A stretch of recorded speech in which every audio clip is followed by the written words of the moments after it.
할렐루야, 반갑습니다. 오늘은 코로나와 다윗의 인구조사라는 말씀으로 제목으로 사무엘하 24장 10절로 25절의 말씀을 가지고 하나님의 말씀을 선포하겠습니다. 오늘도 뉴스를 보니까 코로나 바이러스가 계속 확산 일로에 있습니다. 이 코로나하고 오늘 설교의 제목이 다윗의 인구조사인데, 우리가 읽었던 이 본문 말씀을 볼 때 코로나와 다윗의 인구조사가 과연 무슨 상관이 있을까? 라는 생각이 듭니다.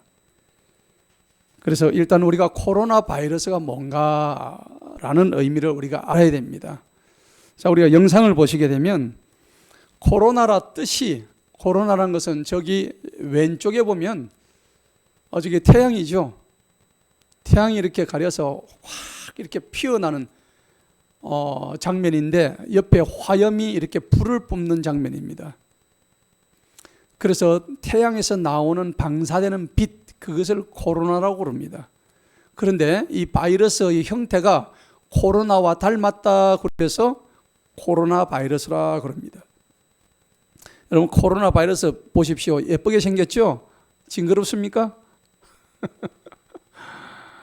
예, 이쁜 것 같기도 하고 아주 징그럽기도 합니다. 저런 게 우리 인간의 호흡기로 들어와서 치명적인 이렇게 병을 유발을 시킵니다.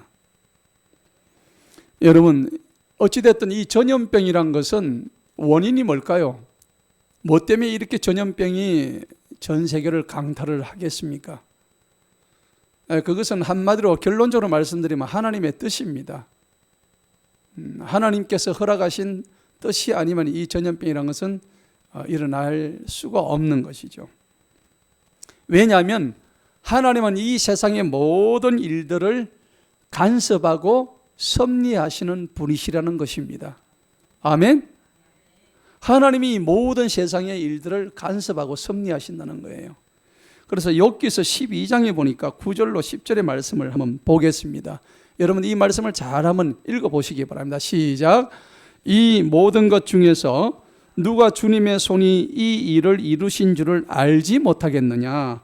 온갖 살아있는 것들의 혼과 모든 인류의 호흡이 그분의 손에 있느니라. 아멘. 여러분, 이 말씀이 성경 속에 있습니다. 저런 성경 말씀을 보면 저는 전율합니다. 왜 전율할까요? 진짜 등줄기가 오싹할 정도로 하나님의 말씀이 1.1획도 어긋남이 없기 때문이죠. 이 세상의 모든 일을 간섭하고 섭리하시는 하나님의 계획하심이 이 성경 말씀 속에 이미 계시가 되었다는 것을 우리가 알 수 있다는 겁니다. 그리고 시편 104편을 보게 되면 27절로 29절의 말씀이 다시 한번 주님의 섭리를 나타내 주십니다. 다 같이 한번 큰 소리로 읽어보겠습니다. 시작. 이것들이 모두 주님을 기다리오니 이는 주님께서 때를 따라 먹을 것을 주시기 때문이라. 주님께서 그들의 숨을 거두시면 그들이 죽어서 그들의 티끌로 돌아가나이다. 아멘. 모든 세상의 만물들이 주님을 기다리신대요. 여러분, 야생의 세계에서 들판의 짐승들이 어떻게 그 먹을 것을 마련하는지 창고도 없습니다. 하지만은 주님께서는 그 야생의 짐승과 동물과 새들이 먹을 것을 이미 다 예비해 놓으셨다는 것을 우리는 동물의 세계를 통해서 알 수가 있다는 거죠. 오늘 먹을 것을 양식을 다 주시는데, 오늘 저 말씀 보니까 주님께서 때를 따라서 먹을 것을 주신대요. 우리 인간에게도 똑같습니다. 때를 따라서. 여러분, 가을이 되면요, 제가 좋아하는 감이 나오죠. 예. 또 봄이 되면 딸기가 나오고요. 겨울이 되면 사과가 나오고요. 예. 여름이 되면 포도가 나오고요. 얼마나 풍성한 과일들이 우리의 눈과 입을 이렇게 즐겁게 하는지 몰라요. 하나님께서 이렇게 때를 따라 가지고 우리를 먹여주신다는 것을 생각할 때 하나님의 은혜와 사랑이라는 것은 너무나도 풍성하다는 것을 알 수가 있습니다. 그런데 주님께서 그들의 숨을 오늘 저 말씀 보면 거두신다고 하죠. 그들이 죽어서 그들의 티끌로 돌아간다. 아무것도 아니라는 겁니다. 결론적으로 전염병을 잊게 하신 분도 하나님이시고 전염병을 거두어 주실 분도 누구세요? 오직 하나님이시라는 겁니다. 이 세상의 만물의 주관은 다 하나님이 하신다는 것을 알아야 되는 겁니다. 여러분, 전염병은요, 역사를 우리가 한번 알 수가 있습니다. 저기 저 사진을 보게 되면 옛날에 고대에 보면은 저렇게 많은 자들이 이렇게 전염병으로 많이 죽었습니다. 그리고 또 이렇게 흑사병이 걸려가지고 이렇게 사람들이 많이 죽어갔죠. 예. 이런 장면 보면은 이 전염병으로 전 세계 사람들이 얼마나 많이 죽었는가 할 수 있는, 그러니까 수억의 사람들이 전염병으로 사망했다는 것을 알 수가 있습니다. 유사 이래로 수많은 사람들이 전염병으로 죽었는데 그 패스트라고 하는 흑사병부터 해서 오늘날 코로나에 이르기까지 수많은 질병들이 우리 인간을 괴롭혔다 하는 것을 알 수가 있죠. 여러분, 전염병이 두려운 이유가 뭘까요? 그냥 죽음이 있으니까 공포스러운 거죠. 나도 혹시 걸릴 수 있으니까. 어제 뉴스 보니까 트럼프 대통령도 자기가 걸렸는지 안 걸렸는지 확진자 검사를 받아봤더라고요. 예. 그 대통령도 받아야 돼요. 전염병이 대통령으로 피해갈 수 있는 게 아니기 때문에 불특정 다수가 다 해당되는 이 질병의 공포입니다. 그런데 과거에는 사람들이 왜 많이 죽었을까요? 의학이 그만큼 발달이 안 돼 있었다는 겁니다. 치료약이 개발이 안 돼 있다는 얘기죠. 근데 오늘날은 치료약도 많이 개발되어 있고 또 백신도 또 돼 있고, 그러니까 훨씬 죽는 숫자가 과거에 비하면 적다는 얘기입니다. 그런데 막상 코로나가 걸리게 되면 우리 사람의 심리가 어떻게 될까요? 굉장히 코로나의 심리학이라고 얘기를 하는데, 자, 코로나에 걸리게 되면은 이 심리적으로 이렇게 변하게 됩니다. 자, 한번 보세요. 이 코로나가 들어오게 되면 사람의 호흡으로 들어오면요, 생활이나 경제나 사회 문화적으로 이렇게 많은 분야에서 사람의 생활 전체적으로 영향을 미치게 됩니다. 그렇죠? 서로 불신하고 불통됩니다. 소통이 안 돼요. 근무 방식도 재택근무로 변합니다. 관광산업, 그 다음에 또 뭐예요? 삶의 질도 저하가 되죠. 예. 여행도 마음대로 못 갑니다. 그리고 경제는 자꾸 성장이 떨어지죠. 마이너스 성장돼요. 소비가 안 됩니다. 소비가 안 되니까 생산이 안 되겠죠. 수출도 둔화되고. 자, 이렇게 되면 일자리가 자꾸 줄어들죠. 소득고 감소하고 빈부격차가, 가진 사람은 문제가 없는데 못 가진 사람들은 더욱더 나락으로 떨어지는 현상이 생깁니다. 그리고 이제 뭐 홈플러스라든지 큰 대형마트가 자꾸 죽어요. 대신에 앉아가 전화로 배달시키는 이 배달 문화가 자꾸 생기는 겁니다. 그 다음 대형 집회에 몰락이 옵니다. 아마도 대형 교회도 여기에 해당되지 않을까. 앞으로 자꾸 이런 것이 생기면 대형 교회도 자꾸 그 규모가 축소되지 않을까. 예. 그 다음에 서로 만나서 교육하는 것도 앞으로 없어집니다. 집에서 화상으로 교육을 받고, 인공지능이 매우 발달합니다. 마스크를 쓰고 다니니까 누가 예쁜지 못났는지 몰라요. 뷰티가 없어집니다. 뷰티 대신에 뭐가 와요? 건강밖에 없습니다. 예, 살아남아야 되니까. 뷰티 문화는 사라지게 되어 있습니다. 그 다음에 정치적으로 사람들이 무관심해집니다. 정치에 신경 쓸 여지가 없어지는 거예요. 먹고 살기 바쁜데 무슨 정치입니까? 그러니까 이 정치는 어떻게 될까요? 저들이 원하는 대로 되겠죠. 자, 여러분들, 이 코로나 전염병이 우리한테 일상생활에 들어올 때는 이 위에다 수많은 이 일상생활의 변화가 일어난다는 것입니다. 그래서 조금만 눈에 보이지 않는 바이러스 하나 때문에 우리의 삶 전체가 깃털이, 이 기저 자체가 그냥 변혁되는 놀라운 변화가 생길 수 있다는 것을 성경은 말하고 있습니다. 그런데 성경에서는 전염병을 어떻게 얘기하는지 한번 볼까요? 자, 성경에서는요, 여러 가지 구절에서 전염병을 얘기를 하고 있습니다. 자, 이게 뭐 창세기에서는 이 범죄함으로 인해 가지고 질병이 시작됐습니다. 여러분 보시다시피 범죄의 결과가 아담과 하와가 죽게 됐죠. 만약에 아담과 하와가 범죄하지 않았다면 우리는 죽음이 있을까요, 없을까요? 우리는 죽음은 없었습니다. 이 아담이 범죄했기 때문에 우리가 지금 죽음을 맞이하게 된 거예요.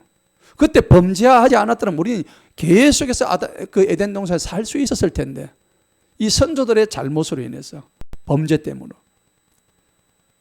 그리고 이제 창세기 12장에 가면 애굽의 바로 왕에 내린 그 질병이 있습니다. 아브라함이 애굽으로 내려갔을 때 자기 아내 사레를 갖다가 바로에게 취함당하는 사건이 벌어집니다. 이때 하나님께서 이 바로의 궁정에 질병을 내립니다. 그 장면이 나오죠. 그 다음에 출애굽의 5번째 재앙에서 9장 3절에 보면 바로 왕의 수많은 애국 가축이 죽게 됩니다. 자, 이거 하나님께 불순종한 결과입니다. 그래서 레위기 가면은 율법적으로 부정한 질병, 나병 환자는 부정하다, 부정하다, 죄의 회개를 통해서 고침을 받는 장면이 나옵니다. 이 전염병입니다. 그 다음에 신명기 28장 가면 율법에 불순종한 저주에 대한 재앙입니다. 폐병이나 열병, 염증, 정신병. 자, 이것은 순종할 때 하나님께서 고침을 주신다, 그렇게 말씀하시는 거예요. 그런데 오늘 말씀이 누구예요? 다윗의 교만으로 인한 전염병입니다. 오늘 우리가 읽었던 이 본문의 말씀은 다윗의 교만, 즉 다윗이 인구조사를 통해서 그 결과의 징벌로서 전염병을 얻게 되었다는 내용입니다. 자, 오늘 읽었던 이 내용에 다윗이 인구조사로 인한 건데 얼마나 죽어요? 7만 명이 죽게 됩니다. 그런데 이 마지막에 보면은 아라우나의 타작마당에서 다윗 왕이 하나님 앞에 예배를 드립니다. 제가 잘못했습니다.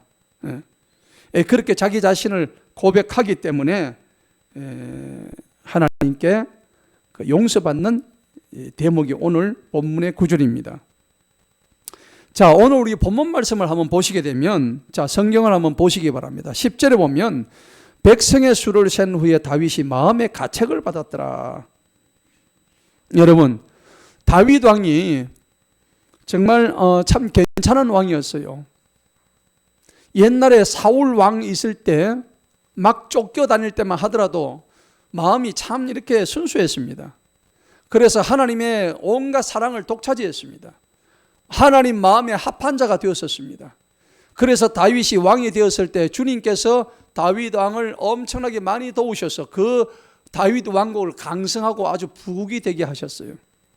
자, 그랬는데 이 다윗 왕이 조금 나라가 잘 되고 태평성대가 되니까는 사람은 똑같습니다. 다윗 왕뿐만이 아니라 우리 자신 똑같아요. 조금 내가 주머니가 두둑하고 내가 좀 잘 되고 하면은 그냥 겸손을 잊어버립니다. 교만을 부리게 됩니다. 다윗도 오늘 이런 지경으로 지금 떨어진 거예요. 자, 그래서 이 다윗이 자기의 신하인 요압에게, 자, 우리 땅에 있는 인구가 지금 얼마나 되는고 하고 조사를 해봐라 그랬습니다. 그래서 약 9개월 동안 요압이 이 전체 이스라엘을 돌아다니면서 인구 조사를 했더니 오늘 거기 보니까 9절에 보십시다. 사무엘하 24장 9절에 보니까 요압이 왕에게 백성의 총 숫자를 올렸으니 칼을 뺄 수 있는 용사가 몇 명이에요? 80만이에요. 유다 사람들이 얼마요? 50만이에요. 합해서 얼마요? 130만이에요. 칼을 뺄 수 있다는 것은 만 20세 이상의 남자를 얘기하는 거예요. 그러니까 여자까지 다 치고 애들까지 치면 한 300만 명이 되겠죠. 이스라엘 민족이 한 300만 명이 됐다는 얘기입니다. 자, 그런데 오늘 이 인구조사를 하고 난 뒤에, 여러분, 인구조사는요, 하나님께서 성경에 보면은 꼭 필요한 때에 하나님이 하라고 하실 때 하는 게 인구조사입니다. 인구를 함부로 조사할 수가 없습니다. 하나님의 명령이 있어야 인구를 조사하는데, 다윗은 자기가 내가 이 정도 잘했다, 내가 이 정도로 나라를 부강하게 만들었다고 해서 자기가 한 것으로 착각을 하고 인구를 조사하고 인구 센서스 명령을 내린 거예요. 하나님이 기뻐 안 하셨죠. 그래서 오늘 우리가 읽었던 본문의 말씀 10절을 보니까는 그 10절에 이 말씀이 나오는 거예요. 백성의 수를 센 후에 다윗이 마음에 무엇을 받았죠? 가책을 받았습니다. 지가 잘못했다는 걸 지가 스스로 알아요. 그래서 주님께 다윗이 말씀드립니다. 오 주님, 내가 행한 일로 크게 죄를 지었나이다. 여러분, 다윗의 장점이 뭔지 아세요? 죄를 짓고 나면은 즉시 회개하는 사람이에요. 예. 여러분들, 우리는 다윗처럼 얼마든지 죄를 지을 수가 있죠. 그런데 죄를 지었는데도 불구하고 그 죄를 끝까지 돌이키지 아니하고 회개치 아니한다 그러면은 하나님이 기뻐하시지 아니한다는 얘기입니다. 그런데 다윗은 내가 죄를 지었으니 주님의 종의 불법을 없애주소서, 이는 내가 심히 어리석게 행하였기 때문이니이다 라고 주님 앞에 용서를 구하는 장면입니다. 여러분, 하나님은요, 우리가 잘못했을 때 우리의 범죄를 그냥 눈 감아 주실까요? 그냥 눈 감아 주시지는 않습니다. 우리가 범죄하게 되면은 그의 죄의 대가는 꼭 물으십니다. 예. 아니 뭐 그때그때 회개하면은 하나님이 다 해주시지. 여러분 그렇게 생각하실 수 있잖아요.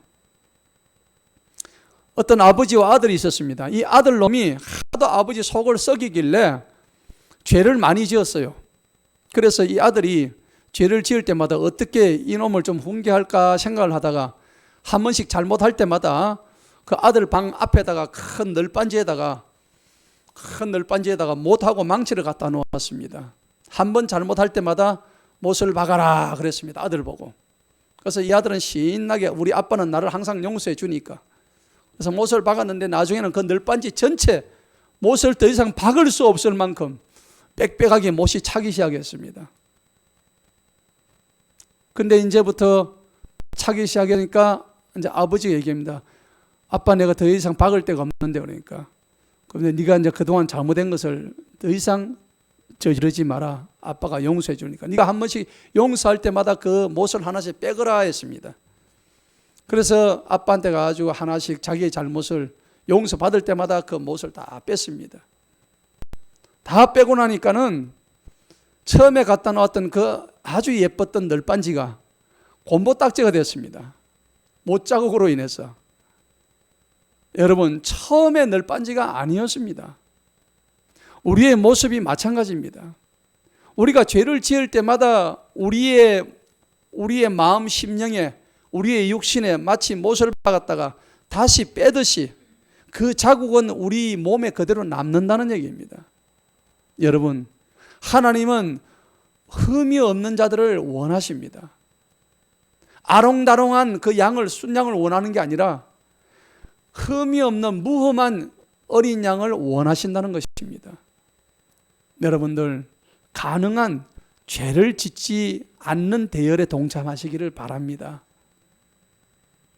그런데 오늘 이 다윗도 죄 짓는 자리에 동참을 했다는 겁니다. 그런데 선지자 갓을 통해서 세 가지 일을 제시를 합니다. 12절에 보니까는 주님이 네가 죄를 지었는데 내가 세 가지 벌을 내리는데 그 세 가지 벌이 무엇입니까? 13절에 첫째가 뭐예요? 7년 동안 기근입니다.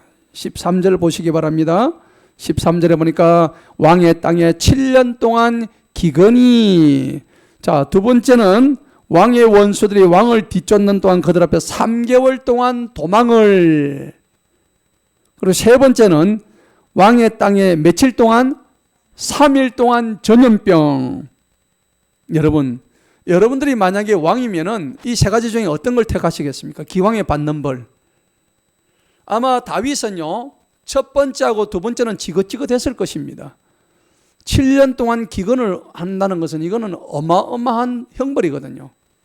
여러분, 7년 동안에 만약에 가뭄이 들어보세요.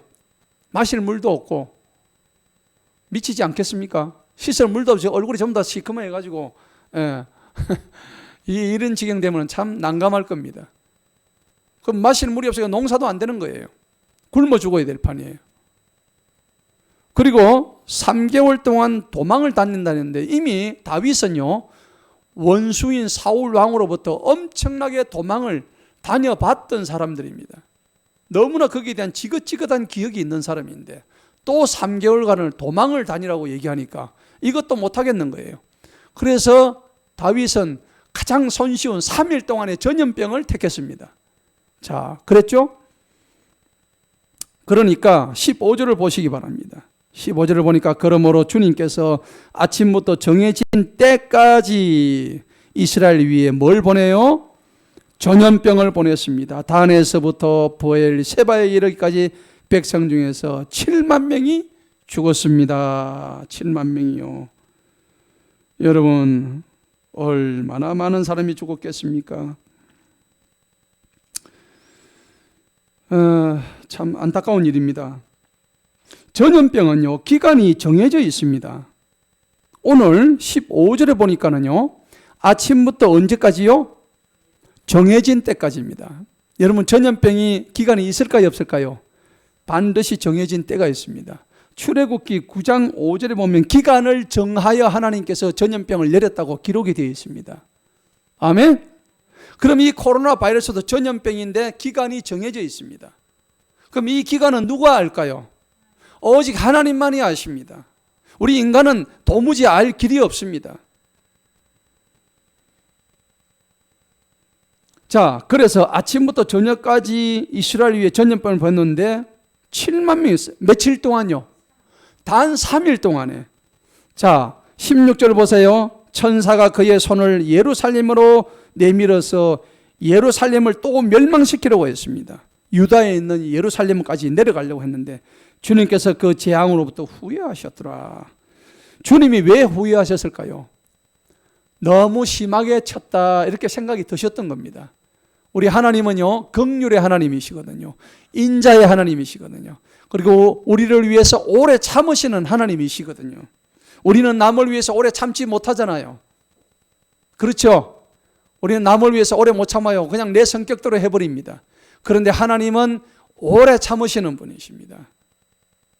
그래서 오늘 그것으로 충분하다. 천사 보고 네 손을 멈추어라. 자꾸 전염병을 더 번지게 하려고 하는 천사의 손을 멈추라고 명령을 내리십니다. 그러면 여러분들 보세요. 전염병이 퍼지는 것은 누구의 손에 의해서 합니까? 하나님의 손에서 한다는 것을 분명히 오늘 이 구절을 통해서 알 수가 있습니다. 전염병의 확산은 누가 하십니까? 하나님이 하십니다. 전염병의 거침도 누가 하십니까? 하나님이 하십니다. 자, 그래서 16절을 정확하게 보시기 바랍니다. 그것으로 충분하도다. 이제 내 손을 멈추라. 전염병을 멈추라 하시니 주님의 천사가 여부수 사람 아라우나의 다장마당 곁에 있었더라. 여러분, 우리 주님은요, 진짜 오래 참으시고 긍휼의 하나님이십니다. 시편 103편 10절에 보니까는 우리 주님은 우리의 죄에 따라서 우리를 처리하지 아니하십니다. 우리를 죄로 따져가지고 만약 한다면 우리는 이미 죽어도 여러 수십 번은 죽어야 될 사람들이었습니다. 아멘? 예. 저와 여러분은 그렇다는 얘기입니다. 그래서 시편 103편 11절에 보면은 하나님은 우리의 죄악 따라 다 갚으시지 아니하시는 분이라고 적혀 있습니다. 만약에 우리의 범죄했던 대로 다 갚으신다면 우리는 이 땅에 존재할 수가 없는 그런 정말 무서운 존재들이에요. 사악한 존재들이라고 합니다. 그런데 오늘 주님은 우리에게 긍휼을 베푸시고 인자와 자비를 베풀어 주셔서 오늘 여기까지 오게 된 거예요. 내가 잘났어요? 아닙니다. 자, 그런데 주님의 천사가 아라우나의 타작마당 곁에 서 있더라. 여러분, 아라우나의 타작마당이 뭘까요? 아라우나라는 사람이 있었습니다. 이 사람은 여부스 출신의 사람이었어요.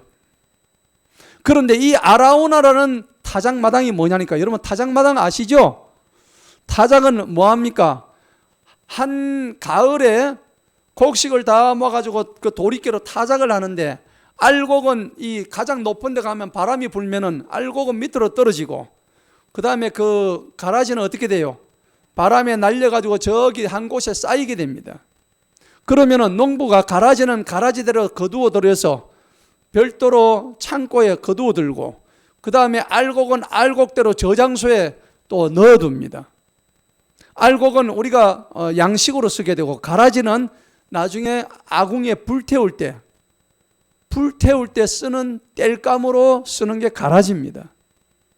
그것은 비유로 흔히 나오는 말이지만 바로 지옥을 얘기하는 것입니다. 지옥불을 얘기하는 겁니다.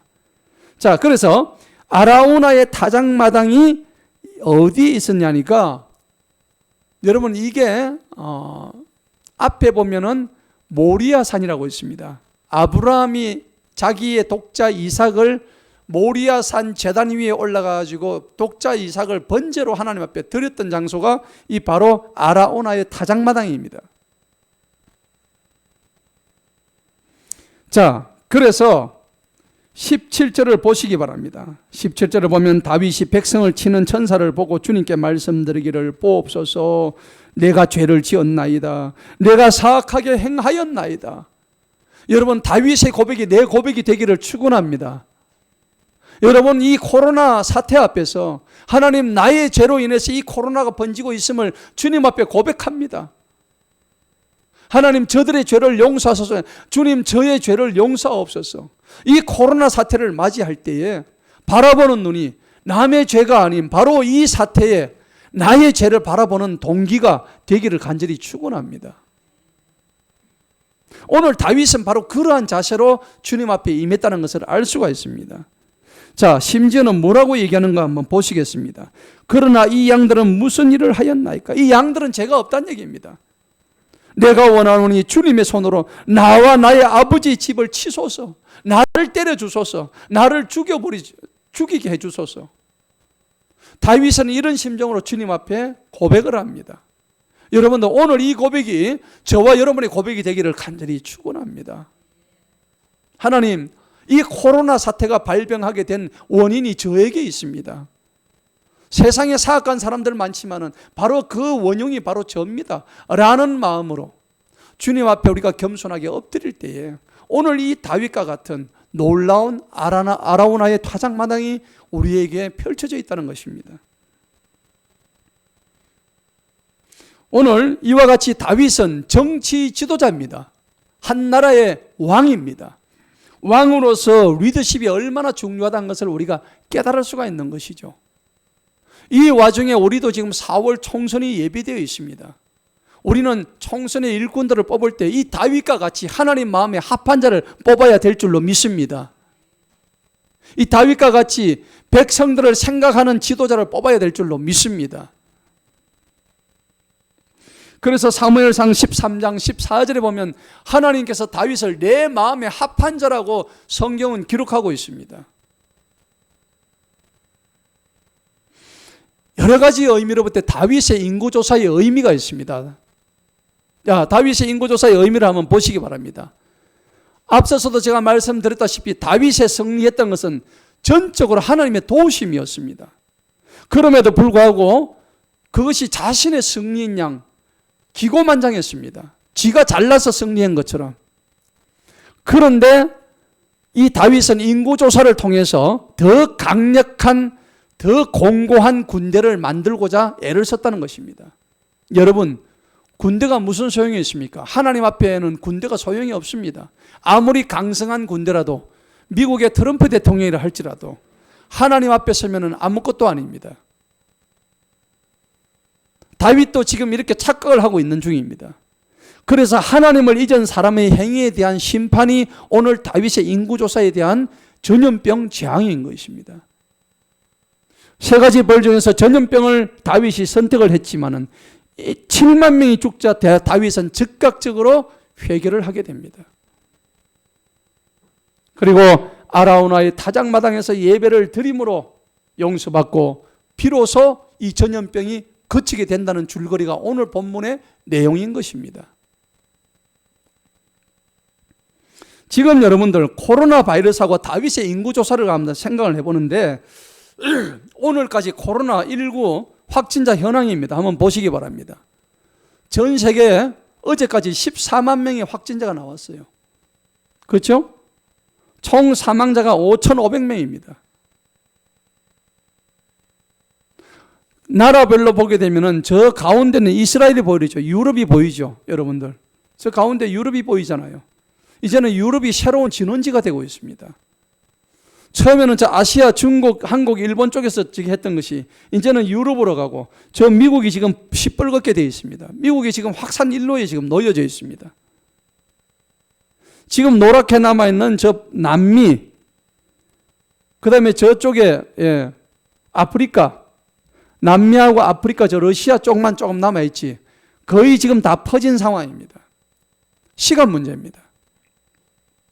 여러분, 오늘 이 코로나19 확진자 현황을 보게 될 때 다윗의 인구조사 비교를 한번 해봐야 됩니다. 자, 여러분 한번 보세요. 오늘까지 코로나 현황을 한번 보십시다. 오늘이 2020년이잖아요. 그런데 저 때가 BC 970년이란 말이에요. 그러면 지금으로부터 몇 년 전입니까? 무려 3000년 전입니다. 3000년 전에 인구가 지금 전 세계 인구가 70억이에요. 70억인데 다윗 왕 때 인구가 300만 명밖에 안 됩니다.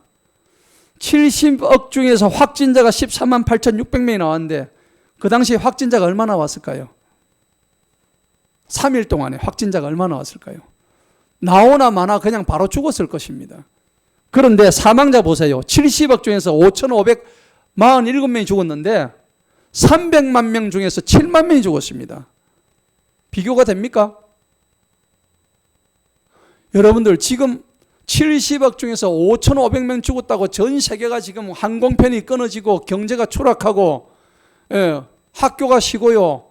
교회가 문을 닫고 전 세계가 난리가 나고 있습니다.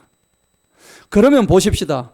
다윗 왕 때에 3일 동안에 7만 명이 죽었다 그러면은 그 당시 혼란상은 어떠하겠습니까? 상상이 가십니까?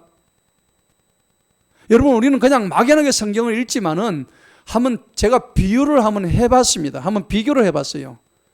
70억 중에서 고작 5천 명 죽었는데 저렇게 난리인데 300만 명 중에서 7만 명이 죽었다고 생각하면 이 이스라엘은 지금 대혼란에 지금 와중에 있다는 것을 우리가 알 수가 있습니다. 발병기간은 지금 90일에 저거는 3일밖에 안 돼요.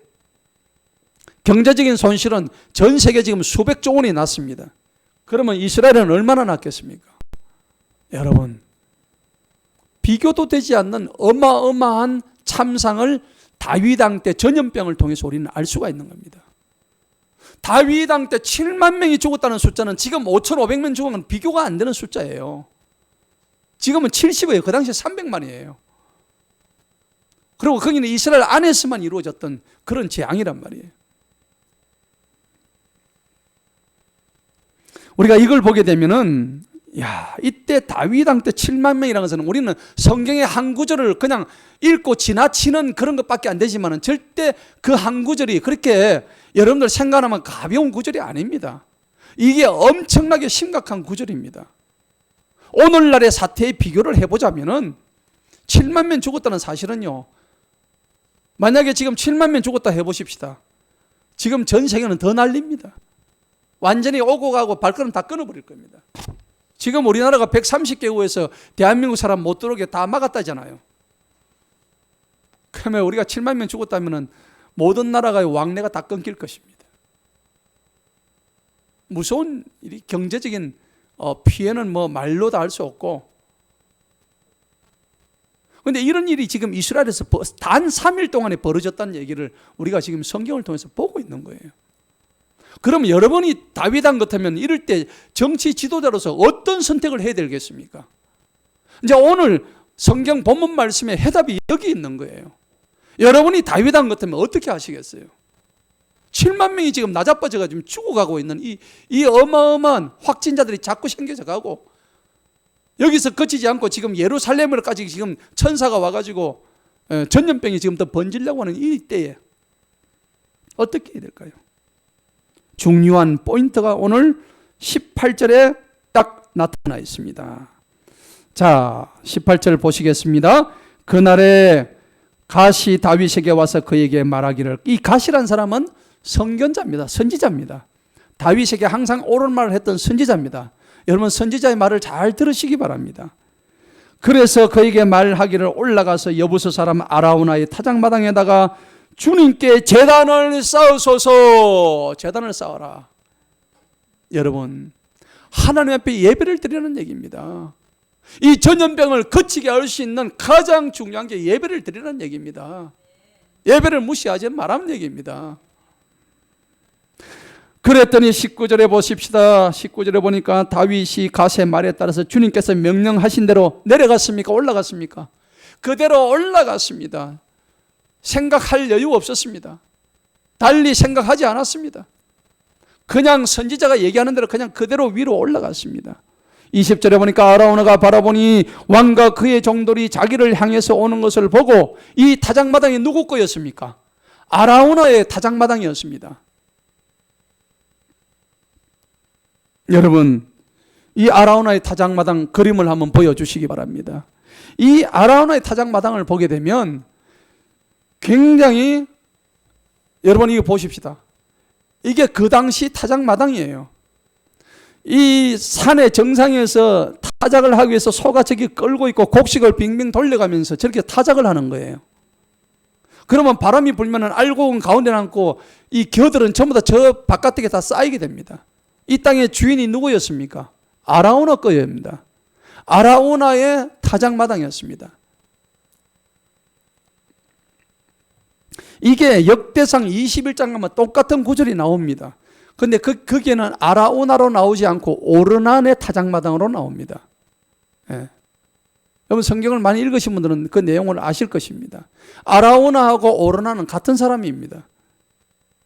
그래서 이 타작마당에 아라우나가 가지고 있던 저 타작마당에, 결국은 저 타작마당은 뭐냐면은 알곡과 가라지를 가르는 하나님의 심판대를 의미하는 거예요.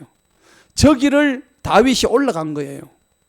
내가 알곡의 역할을 했는지 가라지의 역할을 했는지를 저 아라우나의 타작마당 위에 올라가서 자기 스스로를 하나님 앞에 드렸다는 얘기입니다. 21절 보시기 바랍니다. 아라우나가 말하기를 어찌하여 나의 주인이신 왕께서 왕의 종에게 오셨나이까 하니, 다윗이 말하기를 내게서 타작마당을 사서 주님께 제단을 쌓아 재앙을 백성으로부터 그치게 하려 함이로다 하니, 주님께 이 타작마당을 사가지고 제단을 쌓아가지고 여기서 예배를 드림으로써 주님의 진노를 그치게 하고 싶다는 거예요. 여러분 생각해보시죠. 이 코로나 바이러스를 그치게 할 수 있는 힘이 뭘까요? 여러분 하나님을 믿지 않는 정치 지도자들이 가가지고 기우제를 지내고 그 다음에 저 이방신 몰록에 가가지고 제사를 지내고 저렇게 하면 안 됩니다. 모든 세상의 정치 지도자들이 하나님 앞에 경배하고 하나님 앞에 무릎을 꿇고 하나님 앞에 예배를 드리고, 이럴수록 하나님 앞에 예배를 드려야 되는데 그렇지 않습니다. 그래서 보니까는 22절에 아라우나가 다윗에게 말한 내 주인 왕께서 좋게 여기신을 취하여 드리옵소서. 보소서 여기 번제 희생물을 위한 수소들이 있고 나무를 위해 타작기구들과 소들의 다른 기구들이 있나이다. 아라우나가 왕이시기에 이 모든 것들을 왕께 드리나이다. 공짜로 주겠다는 거예요, 아라우나가. 그러니까 24절에 뭐라 그래요? 다 같이 한번 읽어보겠습니다. 시작. 왕이 아라우나에게 말하기를 아니라 내가 반드시 뭘 치르고요? 값을 치릅니다. 값을 치릅니다. 값을 치르고 내게서 살이라. 내가 값을 치르지 아니하고는 주 나의 하나님께 번제의 물을 드리지 아니하리라 하고, 이에 다윗이 은 50세겔로 그 타작마당과 소들을 사고. 할렐루야. 여러분 반드시 예물을 드려야 된다는 얘기입니다. 하나님께 예배를 드리기 위해서는 그 값을 치러야만 됐다는 얘기입니다. 공짜가 없었다는 얘기입니다. 이게 바로 화목제 예물인데 시편 96편 8절에는 이런 말씀이 나오게 됩니다. 자, 시편 96편 8절입니다. 한번 보시기 바랍니다.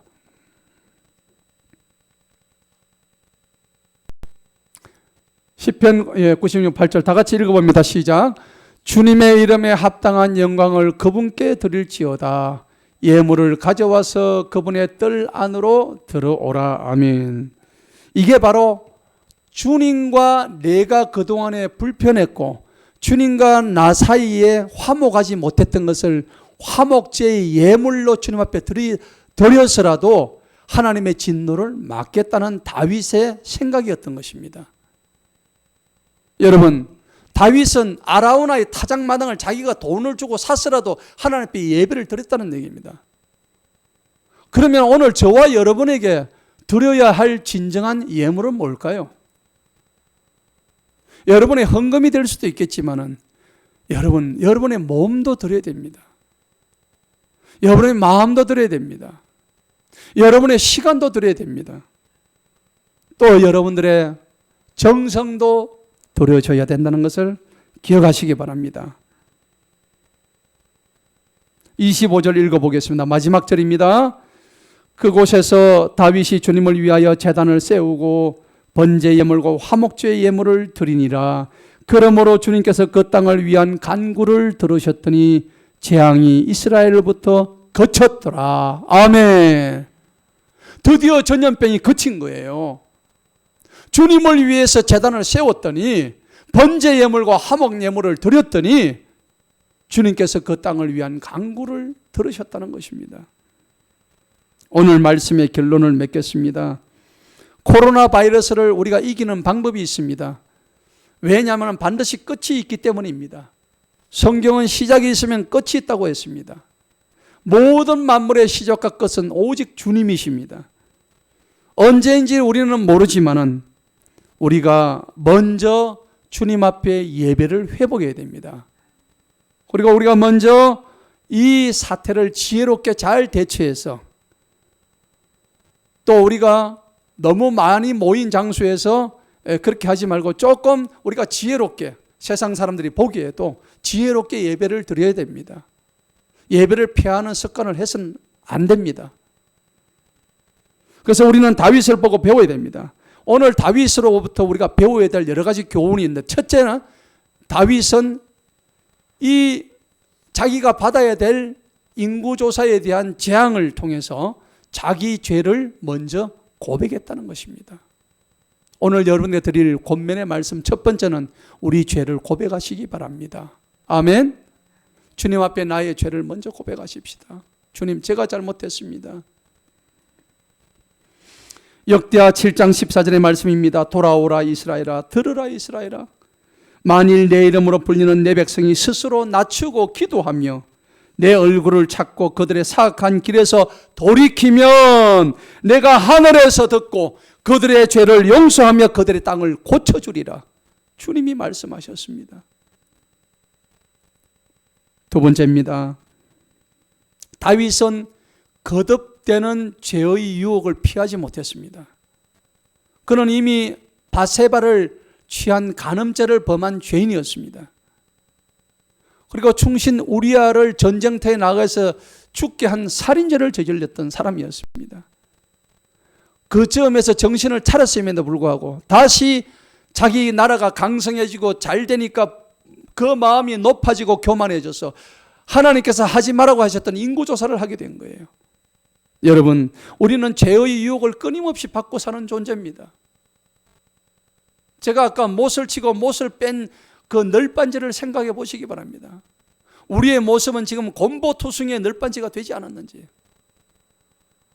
여러분, 죄의 유혹은 달콤하지만 그 끝은 쑥과 같이 아주 우리 입에 쓰다고 성경은 잠언 말씀에서 그렇게 말씀하고 있습니다. 거듭되는 죄의 유혹을 피하시기 바랍니다. 마지막 세 번째입니다. 예배하고 기도하시기 바랍니다. 주님 앞에 서는 일은 예배와 기도밖에 없습니다. 우리는요, 반드시 이길 수 있습니다. 반드시 이 지루한 전염병 사태는 끝이 나게 마련입니다. 첫째, 따라합시다. 첫째, 우리 죄를 고백합시다. 둘째, 죄의 유혹을 피합시다. 셋째, 예배하고 기도합시다. 그렇습니다. 그렇게 할 때 우리는 반드시 이 코로나 사태를 이길 수가 있습니다. 그리고 이 코로나 사태를 반드시 끝낼 수가 있어요. 시편 91편은 그러한 장면들을 정확하게 우리에게 말씀하고 있습니다. 다 같이 큰 소리를 읽어봅니다. 시작. 참으로 그분께서 새 사냥꾼의 올무와 지독한 전염병으로부터 건져내시리로다. 아멘. 그 다음에 10절에서 11절 또 읽어봅니다. 시작. 거기에 어떤 재앙도 내게 일어나지 아니하며 어떤 역병도 내 거처에 가까이 오지 못하리니 이는 그분께서 너를 위하여 자기 천사들에게 명령하시어 너의 모든 길들 가운데서 너를 지키게 하실 것임이니라. 아멘. 할렐루야. 여러분, 그렇습니다. 전염병이 아무리 창궐해도 오늘 시편의 91편의 말씀이 내 속에 살아야 넘친다면은 이 전염병이 여러분들 가정에 들어오지 못함을 믿습니다. 여러분들 자녀에게 들어오지 못함을 믿습니다. 여러분들 호흡기로 들어와도 그들은 일곱 길로 문을 줄 믿습니다.